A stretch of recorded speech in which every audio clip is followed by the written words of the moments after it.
Ngayon po darating na eleksyon mga babayan ay samot-saring mga pakulo, ha? Ang mga nakikita natin sa kanilang mga plataforma, lalong-lalo na itong mga party list group, mga babayan. Pero ang isa po sa napansin ko mga babayan na isa sa pinagkakatiwalaan mga babayan na pagkakatiwalaan natin na party list na kailangan po natin na iboto, ha? Wala pong iba mga babayan kundi ang number 68 mga kababayan. Bakit mga babayan na kailangan po natin na iboto itong number 68 na to mga babayan? Ha? Yan. Ayan mga babayan. Number 68 mga babayan, party list. ACT-CIS party list. Maaasahan mga babayan. Bakit? Bakit ko nasabi na maaasahan? Subok na mga kababayan. Subok na ng taong bayan na kapag ikaw ay lumapit dyan, gusto mo, wala kang, halimbawa mayroon kang patay na hindi mo kaya gumastos, paano ipapalibing? Pumunta ka dyan. Sagot nila yan, mga babayan. Gamot sa iyong mga magulang na senior citizen, pumunta ka dyan. Sagot nila yan, mga babayan. Subok at matatag na po yan, mga babayan. ACT-CIS party list para sa kongreso, mga babayan. Ito pa ang pinakamaganda, mga kababayan dyan. Sinabi ni Congressman Erwin Tulfo na ang ACT-CIS party list ay balak nila na lagyan ng mga equipment, mga kagamitan at mga gamot ang mga kasulok-sulukan ng mga ospital para hindi na po mahirapan ang mga kababayan natin na hindi na sila matatanggihan na sasabihin na pumunta na lang kayo sa iba. Sasabihin ng mga doktor, pasensya na, pumunta na lang kayo doon sa iba, ha? Sa ibang sa ibang ospital kasi wala kami dito gamit, wala rin kami dito mga gamot. Ngayon po mga babayan, hindi na, dahil plano po mga babayan ni Congressman Erwin Tulfo at saka Jocelyn Tulfo at saka Eric Yap, mga babayan, plano po nila na lagyan ang mga gamot sa mga liblib na mga ospital sa mga probinsya para yung mga kababayan natin na magkakasakit or gusto magpagamot ay hindi na po sila pwede na tanggihan pa ng ospital at sasabihin nila na wala kami gamot dito, doon ka pumunta sa ibang lugar. Hindi na po yan mga babayan nangyayari. Dahil yan po ang plano mga babayan ng ACT-CIS. Kaya ano pang hinintay nyo? Iboto nyo na ito. Ay, lilinawin ko hindi ako kilala ng ACT-CIS.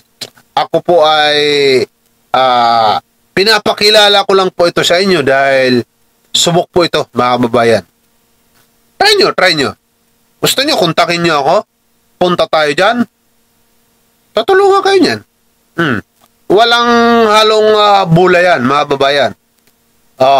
Kapag pumunta ka dyan, kahit sino ka, kahit hindi ka bumuto dyan, tutulungan ka niyan. Wala silang pinipili. Hindi po yung katulad ng mga kababayan hindi po yung katulad ng na kapag hindi ka bumuto, hindi ka nila tutulungan, di ba? Wait lang apin muna tayo. The motherfucking Eagle Double G.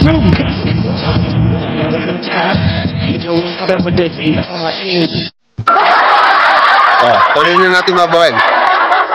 Kaya po mga babayan na number 68 ACT-CIS party list para sa kongreso, huwag kalilimutan.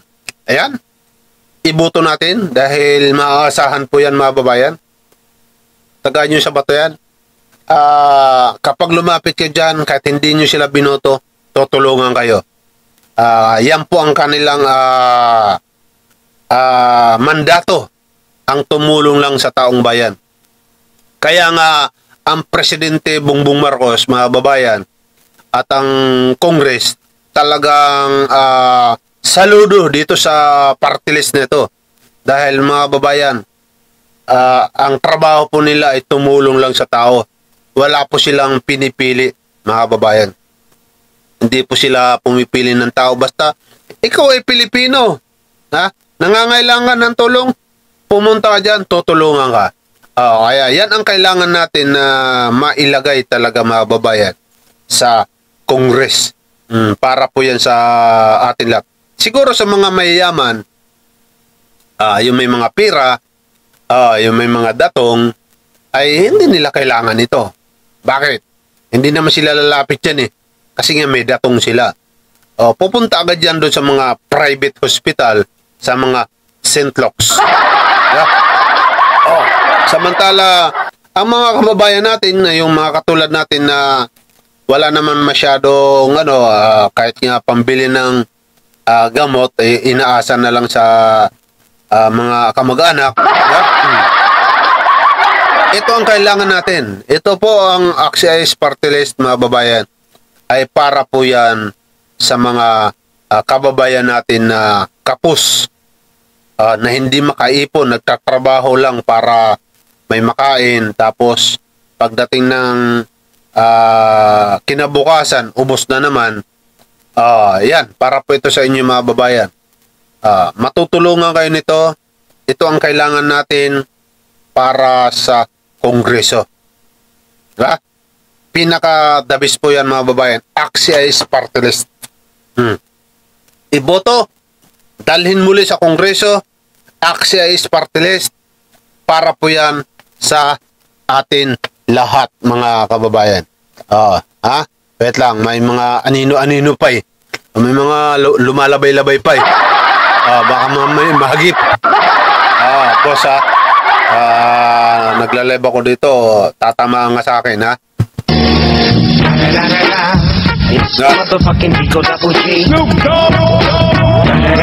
Kaya mga babayan, ngayon darating na halalan, huwag niyong kalilimutan, AXIS Party List, number 1 sa Kongreso, mga babayan. Si Congressman Erwin Tulfo, ayan po ay kasama na po yan sa Alyansa ng Bagong Pilipinas. Sa ilalim po, sa pangunguna po dyan ng ating Pangulong Bongbong Marcos, mapupunta na po yan sa Senado. Number 1 din siya doon. Pero hindi porket doon na siya sa Senado, pababayaan niya na yung kanyang pinanggalingan. Hindi po yung ganun. Mas gaganda pa po yan.